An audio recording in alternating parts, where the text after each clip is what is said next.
할렐루야. 예, 어제 하루도 평안하셨죠?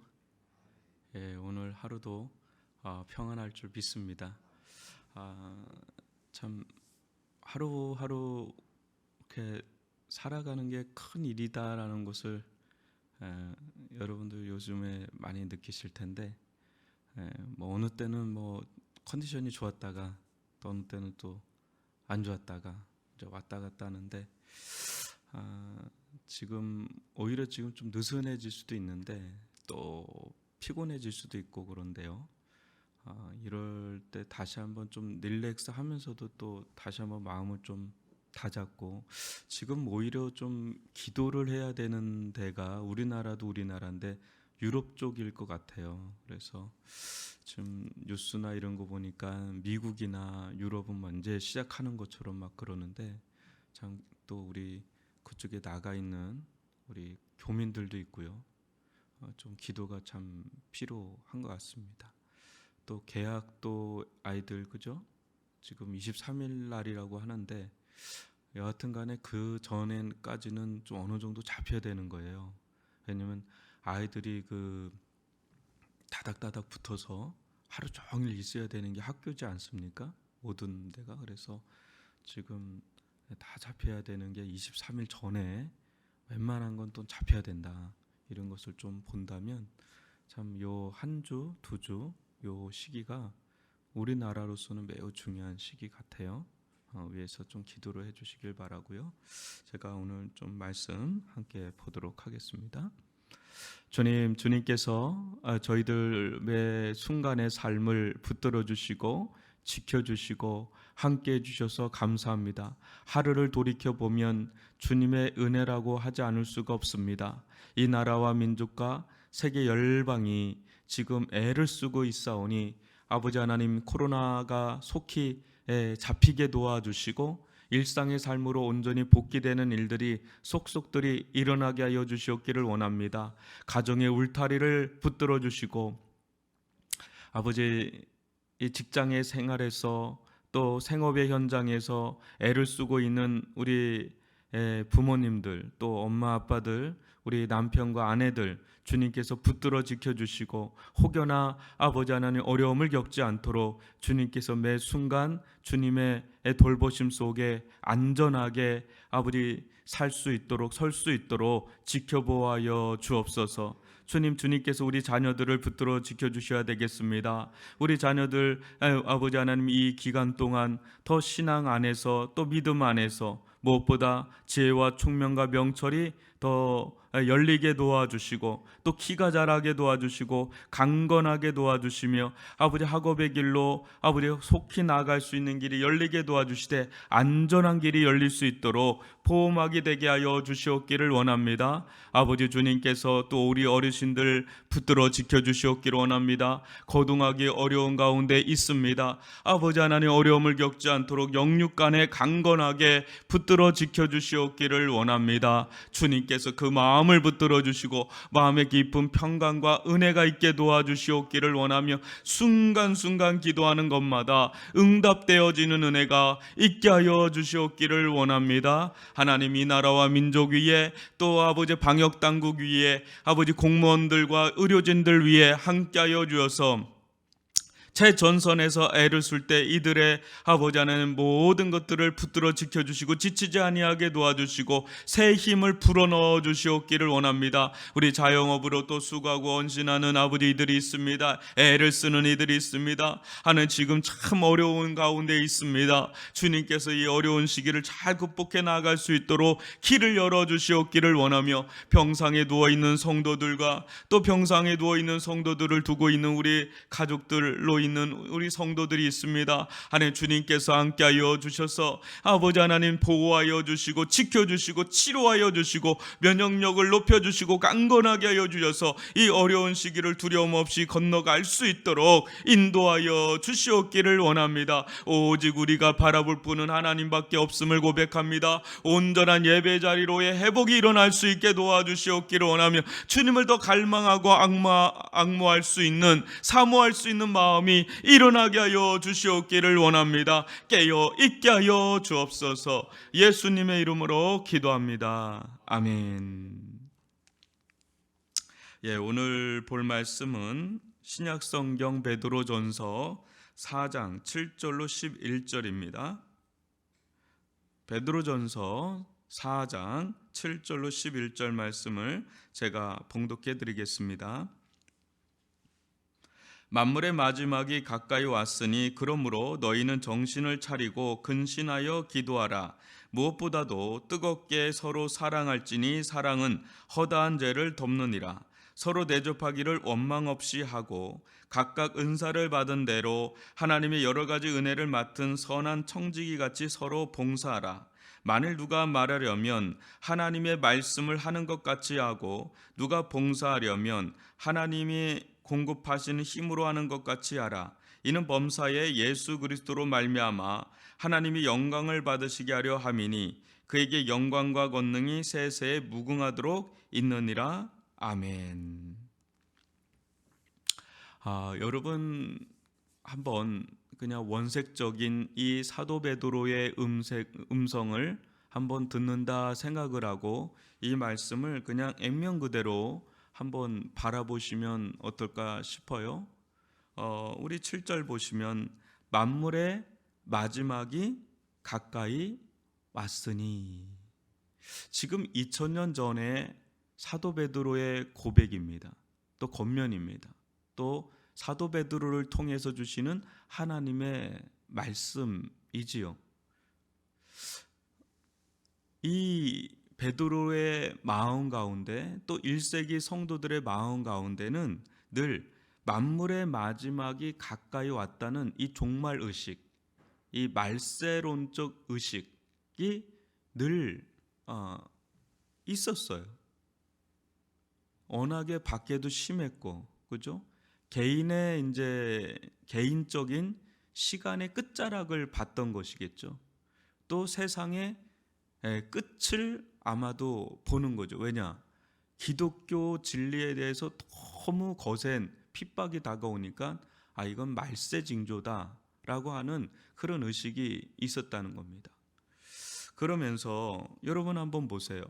오늘은 어떤 겁니까? 오늘날은 그때보다 초침 자체가 제가 볼 땐 크게 2번 더 지난 거라고 봅니다. 1000년이 지나고 2000년이 지났으면 만약에 오늘날 베드로가 살았으면 뭐라고 또 얘기를 했을까라고 본다면 만물의 마지막이 더 가까이 왔으니 이 더라는 거를 좀 붙이지 않았을까, 그런 생각을 해봅니다. 만물의 마지막으로 가까이 왔으면 가까이 왔지 멀어지진 않았을 거다라는 것을 좀 본다면 오늘날 우리가 좀 더 주목해야 될 말씀은 요한계시록이 아닐까 싶어요. 이것을 마치 칼빈은 유일하게 주석을 안 쓴 게 요한계시록입니다. 왜냐하면 요한계시록을 잘못 해석하면 너무 나가기 때문에 안 썼어요. 왜냐하면 자기의 해석이 절대적으로 받아들이면 안 될 수도 있기 때문에. 근데 모든 이단은 또 특이하게도 이 요한계시록에서 나온다는 걸 보면 또 아이러니한 게 기독교 역사입니다. 근데 그러다 보니까 요한계시록을 성도들이 잘 안 보게 되는, 또 설교도 잘 안 하게 되는 책 중에 하나가 요한계시록인데, 오히려 요한계시록은 매우 성경, 또 구약 성경이 매우 녹아져 있는 게 요한계시록인데, 요한계시록을 지금은 더 좀 봐야 되는 시대가 아닌가 싶어요.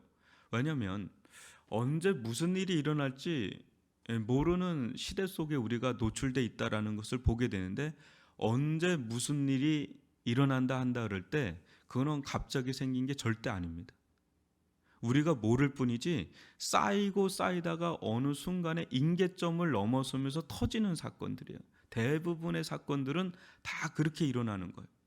그렇게 본다면 오히려 우리가 많이 감각이 둔해져서 잘 못 보는 그런 것들이 오히려 많다라는 것을 보게 되는 거예요. 지금도 우리가 이렇게 살고 있는 이 삶 속에서 계속해서 하나님은 사인과 경종을 울려주는데 우리는 그것을 잘 못 듣고 둔감하게 그냥 넘어가는 게 많고, 다른 부분에 민감하게 예민하게 반응하는 게 있다라는 거예요. 진짜 예민하게 반응해야 되는 거에 대해서는 둔감해지는 게 말세고, 정말 예민하지 않아야 되는 거에 대해서 너무 거기에 신경을 쓰게 만드는 시대가 바로 말세 시대라고 본다면, 오히려 우리는 요한계시록을 보면서 우리의 길을 좀 찾아야 된다.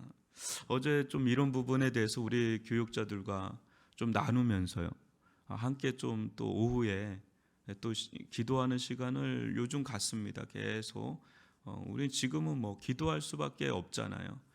계속 교회를 위해서, 나라와 민족을 위해서, 성도들을 위해서 지금은 하여튼 모였다면 그냥 기도를 할 수밖에 없는 그런 때다. 그래서 기도를 하고 있는데요. 지금 여러분 세상의 흐름을 좀 아십니까? 지금 세상의 흐름은 굉장히 무신론주의가 팽배해 있는 시대예요. 어느 때나 무신론주의자들이 있었지만 오늘날처럼 아주 노골적으로 막 무신론주의자들이 횡행하는 때가 없을 정도로 어마어마합니다. 여러분 그걸 느끼실지는 잘 모르겠는데 엄청납니다.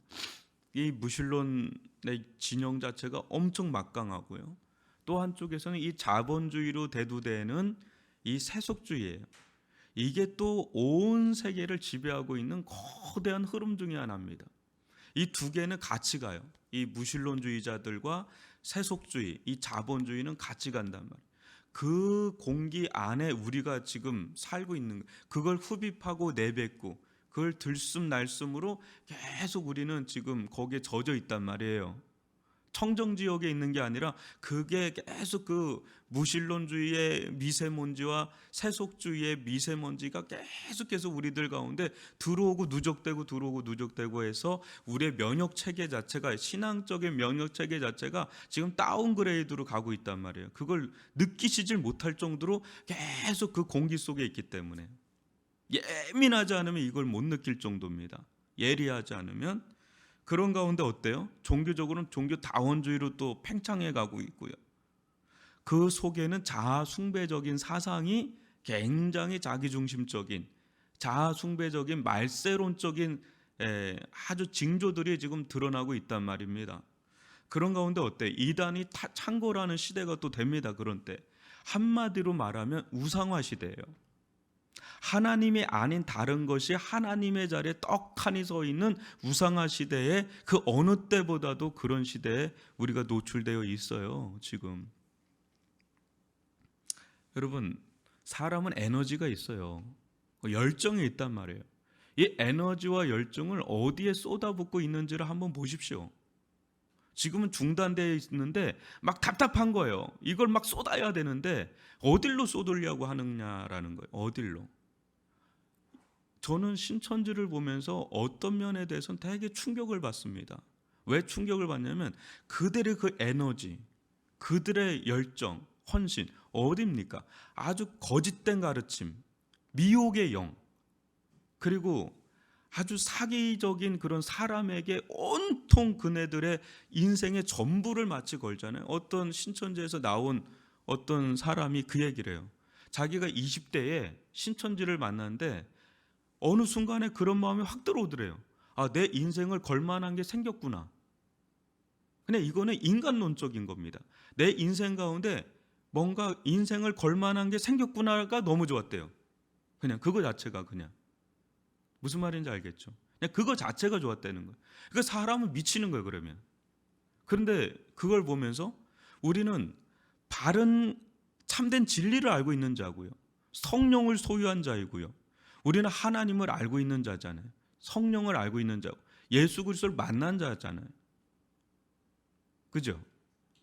그리고 우리는 바른 이성을 가지고 있고 도덕적 탁월함을 가지고 있잖아요. 세상이 우리에 대해서 지탄하지만 그리스도인들처럼 탁월한 윤리 의식을 가지고 있는 사람이 드물잖아요.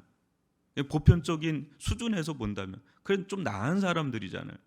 이런 우리들이 정말 얼마나 그분을 향해서 이 생의 에너지와 열정과 헌신을 쏟고 있느냐라고 본다면 정말 부끄럽게 짝이 없는 거예요.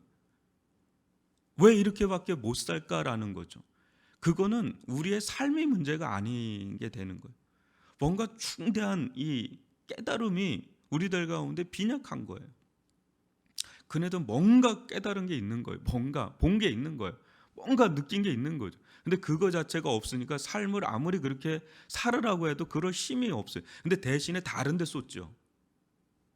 사람은 뭔가에 쏟게 돼 있잖아요. 에너지와 열정과 뭔가에 가만히 널브러져 있지는 않단 말이에요. 뭔가에 대부분의 사람은 쏜다. 근데 어디다 헌신하고 있느냐는 거, 어디다 쏟고 있느냐라는 것을 우리는 지켜보지 않을 수가 없어요. 오늘 말씀 한번 보십시오. 사도 베드로는 만물의 마지막을 살아가는 우리들에게 정신 바짝 차리라 그래요. 정신 차리라. 정신 차리라. 아주 정신을 보통 차려야 되지 않으면 안 되는 게 왜? 그냥 정신을 차리지 못하게 만드는 혼잡스러운 게 마지막 시대에는 막 왔다 갔다 합니다. 여러분, 오늘날 많은 사람들은 설교 엄청 듣습니다. 절대로 하나만 듣지 않아요. 대부분의 성도들이. 막 이 목사님 설교 듣고 저 목사님 설교 듣고 설교는 그 어느 때보다도 많이 듣는데 힘이 없어요. 왜 이렇게 힘이 없는가요? 주일날 은혜 받았다는데 나가면 힘이 쭉 빠지는 거예요. 기독교적인 진리의 삶을 살아갈 힘이 없는 겁니다. 왜요? 그만큼 세상의 힘이 거세요. 일제강점기 때나 우리 20, 30년 전의 시대하고 전혀 다른 시대예요. 그냥 힘이 쭉쭉 빠져요. 그냥 이 믿음으로 살기에는 너무 힘이 쭉쭉 빠지는 시대에 있단 말이에요. 그만큼 정신을 막 뺏어가는 일들이 많기 때문에 정신 바짝 차려야 되는 거예요. 여러분, 신천지 보면 또 하나 배우는 게 있어요. 하루에 4번, 일주일에 4번 3시간 이상 해야 저렇게 미친 듯이 살 수 있구나. 우리가 예수께 미치려면 저 정도 이상은 살아야 되겠구나, 이런 생각이 들 정도 아닙니까?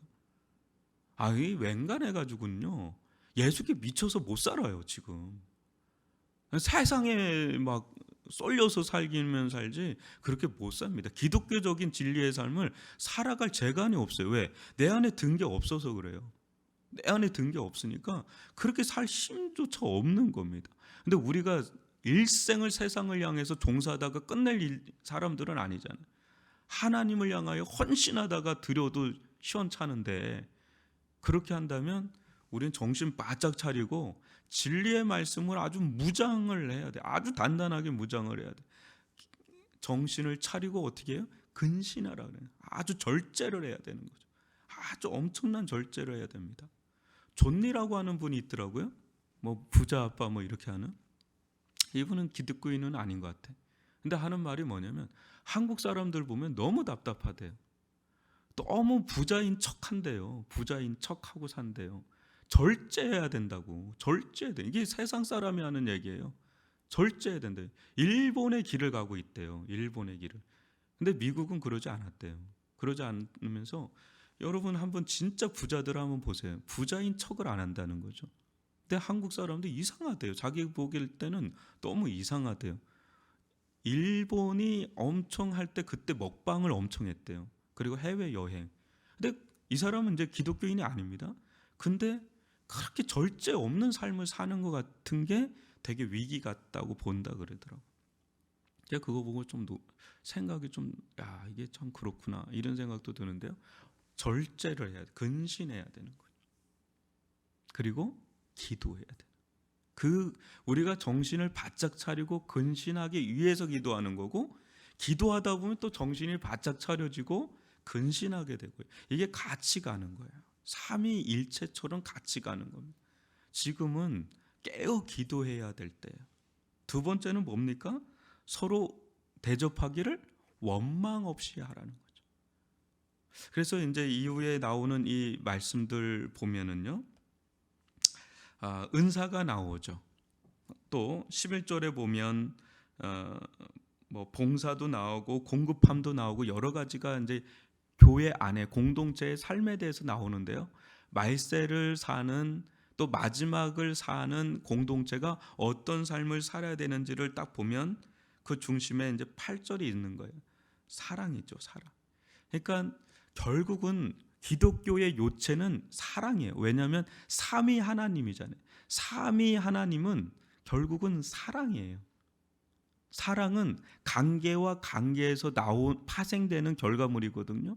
그러니까 결국은 삼위로 계신다는 것 자체가 사랑으로 계신다는 걸 보여주고, 하나님은 그것을 본따서 이 세상을 지으셨어요. 그 가장 작은 단위가 가정입니다. 그래서 가정도 사랑이고 교회도 사랑이고 세상도 사랑인데, 여러분 한번 그거 생각해 보셨어요? 사람은 아무리 해도 하나가 될 수가 없어요. 너와 나예요. 아무리 가까운 관계라 할지라도 너와 나예요. 그거를 보여주는 게 뭐냐면 우리의 피부예요. 피부는 정확하게 너와 나의 경계선이에요. 하나가 될 수가 없어요. 아무리 가까워도 피부가 딱 경계선이에요. 마치 바닷물이 탁 치면 딱 어느 순간 와서 딱 멈추고 딱 가듯이 경계선을 하나님 다 정해 주셨는데, 너와 나의 타자와 자기 이타를 딱 나눠주는, 나와 타자를 딱 나눠주는 그 경계선이 저는 피부라고 봐요. 그래서 이게 성전이 된다고 보는 거죠. 그런데 이 성전이 하나가 될 수 있는 유일한 길이 있는데, 그게 뭐냐면 피부를 뚫고 나가요. 피부의 경계선을 넘어갈 수 있는 게 하나밖에 없어요. 그래서 하나 되게 할 수 있는 게 하나밖에 없어요. 그게 뭐냐면 사랑이에요. 사랑은 아무리 피부가 딱 경계선을 이뤄도 하나가 돼. 멀리 있어도 하나가 되게 하고요. 근데 사랑이 없으면 아무리 가까워도 하나가 될 수가 없어요. 결국은 사랑입니다. 사랑이 우리로 하여금 하나 되게 하는데, 이 사랑을 중심으로 나타나는 게 대접이에요. 그리고 봉사고 공급하심이고 이런 것들이에요. 근데 여기서 중요한 게 하나가 더 붙어요. 서로 그렇게 하라는 거예요. 서로. 지금은 저희가 제한되어 있는 어떤 환경과 시간을 지금 가고 있지 않습니까? 이러한 때 우리가 좀 다른 생각을 하는 거죠. 작은 감동이죠.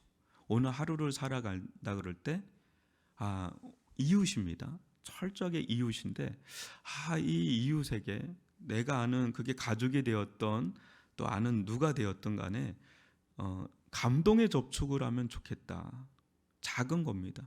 이런 전화 한 통화, 또 뭘로 해서 작은 선물이 갈 수 있잖아요. 그죠? 갈 수 있도록 어떻게 선물을 해준다든지, 뭐 감동적인 글을 보내준다.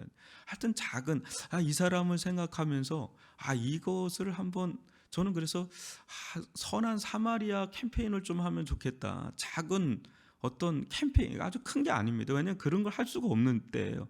작지만 마스크 한 장을 보내주는, 2장인가요?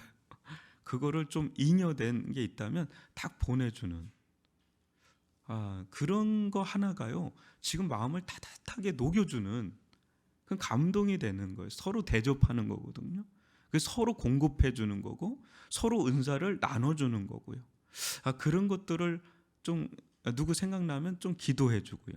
뭐 이런 것들을 뭔가 이제 뭐 규정된 건 없지만 그런 거를 해나간다면 얼마나 좋을까. 좀 마음에 따뜻한, 마음이 이렇게 감동이 되는 일들, 작은 울림이 있는 그런 것들을 하면 얼마나 좋을까, 이런 생각을 해봅니다. 여러분, 사마리아의 어떤 선한 사마리아 캠페인 같이 우리 주변에 작은 거지만 그 작은 것들이 뭔가 이렇게 파장을 일으키는, 잔잔한 호숫가에 돌 하나 떨어지면 막 물결이 치는 것처럼 잔잔한 물결이 치는 그런 일들을 한번 해보면 어떨까. 좋은 생각들이죠. 좋은 생각의 씨앗을 한번 떨어뜨리고 좋은 어떤 삶의 씨앗들을 한번 떨어뜨리면 그것이 누군가에게는 좀 싹이 나는 그런 사랑의 운동을 하면 어떨까, 이런 생각을 해봅니다. 오늘 한번 이것을 묵상하면서 이 마지막 시대를 깨어서 사는 저와 여러분이 되길 바라고, 무엇보다 우리 자녀들을 좀 마음껏 좀 축복해주는 그런 시간들을 갖기를 바라고, 좀 멀리 떨어져 있는 자녀들을 분이 있어요. 군부대나 유학이나 또 이민으로 가 있는 우리 자녀들이 있는데 저 그네들을 위해서 좀 마음껏 좀 기도해 주시고요. 또 염려하지 않아도 된다. 오히려 우리가 거기를 위해서 기도해 주겠다 하면서 좀 연락도 좀 취하고 그런 시간을 가지면 좋겠습니다. 기도하겠습니다. 사랑의 하나님 아버지, 은혜의 아버지 하나님, 오직 저희들의 눈이 주님을 바라볼 수밖에 없게 하시니 그것은 또한 감사한데, 혹여나 우리들이 지쳐 넘어지지 않도록 주님께서 매 순간순간 붙들어 지켜주시고 새 힘을 주시고 새 마음을 허락하여 주시고 새 영을 허락하여 주시옵기를 원하며, 우리 주변 환경을 아버지 돌아보기를 원하며 주변 사람들을 하나님 또 다른 길로 접촉하게 도와주시고 감동적인 섬김의 길로, 사랑의 길로 나아가게 도와주시고 응원하고 격려하고 위로할 수 있는 손길이 되게 하여 주시옵기를 원합니다. 아버지, 우리 어르신들, 우리 자녀들, 우리 또 아버지 앞서서 세상에 나가서 일하는 수많은 이들을 붙들어 지켜주시옵기를 원하며, 우리의 가정이 거룩한 울타리가 되게 도와주시고 교회가 거룩한 또 울타리가 되게 도와줘서 주님을 바라보게 도와주시고 정신 차리고 근신하며 깨어기도 하는 저희 모든 성도들 되기를 원합니다. 우리 성도들이 두 손을 들어 기도하는 것마다 응답의 역사가 일어나게 하여 주시고 은혜를 베풀어 주시고 권능의 손으로 보호하여 주옵소서. 예수님의 이름으로 기도합니다. 아멘.